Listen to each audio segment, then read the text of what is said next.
নমস্কার, কেমন আছেন আপনারা? আশা করি সবাই ভালো আছেন। শুভলিপির ব্লগ থেকে আপনাদের স্বাগত জানাই। আজকে আমি রান্নাবান্না নিয়ে বসে পড়েছি। আর কিছুটা মটন নিয়ে এসেছিল, মটনটা আমি আজকে করব। আর পাশাপাশি করব খুবই একটা হেলদি, সুস্বাদু, শরীরের পক্ষে খুব ভালো এই গাঁদাল পাতা। গাঁদাল পাতাটা আপনারা কে কতটা চেনেন জানি না, কিন্তু আমাদের এই গ্রাম বাংলাতে একটু পেটের গণ্ডগোল হলে, পেট ফাঁপলে বা একটু যে কোনো পেটের গণ্ডগোল হলে এই গাঁদাল পাতার ঝোলটা কিন্তু খুব ভালো লাগে। সেরকম আমি আজকে একটু পেঁপে, কাঁচকলা নিয়ে আর এই গাঁদাল পাতা নিয়ে বসে পড়েছি। একটু পেট ঠান্ডা করার পক্ষে এটা খুব ভালো। আবার একটু ডুমুর দিতে পারলে ভালো হতো, কিন্তু ডুমুরটা আর হাতের কাছে ছিল না। এই দেখুন, একটু টাটকা সবজি, পেঁপে আর এগুলোর সঙ্গে একটু জিরে বাটা আর কাঁচা লঙ্কা দিয়ে পাতলা করে ঝোল করলে খেতে কিন্তু খুবই ভালো লাগে। এখন আমাদের অনেক ডাক্তার বুদ্ধি হয়েছে, অনেক ওষুধ উঠেছে, যে কোনো অসুখ বিসুখ হলে সঙ্গে সঙ্গে আমরা দুটো ট্যাবলেট কিনে খেয়ে নিই। কিন্তু অনেক ছোটোবেলা থেকে আমরা এগুলো দেখে আসছি বা শুনে আসছি, একটু পেটের গণ্ডগোল হলে, পেট ফাঁপলে এই যে এই গাঁদাল পাতার ঝোলটা খেলে কিন্তু সঙ্গে সঙ্গে পেটটা খুব ভালো উপকারী হয়। সেটা শরীর স্বাস্থ্যের পক্ষে কিন্তু খুব ভালো।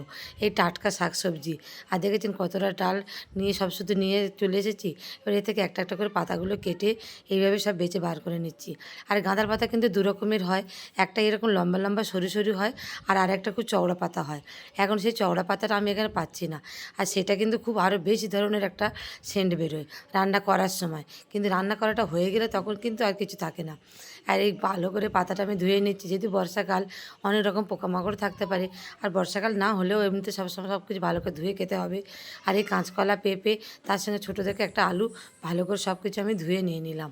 দেখেছেন তো? আর এই গাঁদার পাতাটা কিন্তু আমি একটু পেস্ট করে নেবো।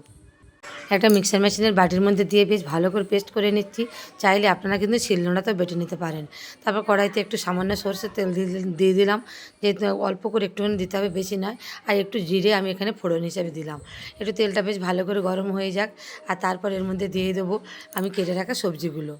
আর এই পাতাটা এমন একটা পাতা, এটা রান্না করার সময় কিন্তু আশপাশে একবার সব মানুষরা বুঝতে পারবে যে কী রান্নাটা হচ্ছে।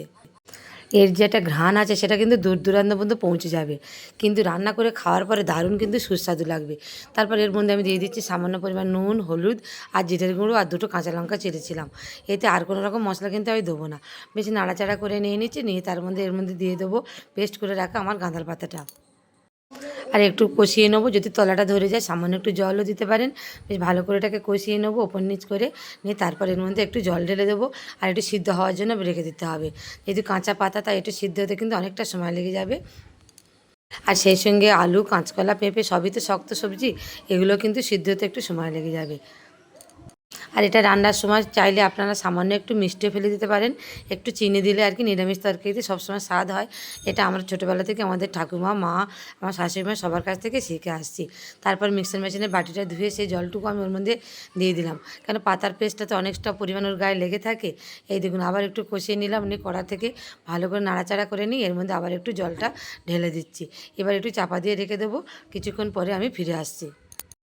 দেখেছেন তো তরকারির কালারটা কেমন হয়েছে? আর আরও একটু সামান্য জলটা মেরে দেবো, নাড়াচাড়া করে দেখে নিচ্ছি সবজিটা কতটা সিদ্ধ হয়ে গেল। এটা কিন্তু খেতে খুব ভালো লাগবে। আর শুধুমাত্র যে পেটের গণ্ডগোল হলে এটা খেতে হবে তেমন কোনো কথা নয়। শরীরে জ্বর জ্বালা হলে, যে কোনো একটা ওষুধ হলে, অসুখ বিসুখ হলে বা না হলেও কিন্তু এটা মাঝে মধ্যে খাওয়া দরকার।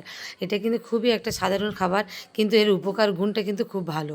আর এই দেখুন, একটু সামান্য নুনের আমার দরকার ছিল, তাই আমি একটু নামানোর আগে টেস্ট করে দেখলাম, একটু নুনও দিয়ে দিলাম। আর তরকারিটা কেমন সুন্দর মাখা মাখা মতন হয়ে গিয়েছে। ব্যাস তৈরি হয়ে গেল কিন্তু আমার একদম গাঁদাল পাতার ঝোল। আর দুপুরবেলা লাঞ্চের থালিটা নিয়ে বসে পড়লাম। আর এখানে আমি মটন রান্না করেছিলাম, ওটা যেমন পাশাপাশি রিচ, আর সেরকম গাঁদাল পাতা ঝোলটা সেটা আর পেট ঠান্ডা করে দেবে। এইভাবে দুপুরবেলা সবাই মিলে খাওয়া দাওয়া করতে বসে গেলাম।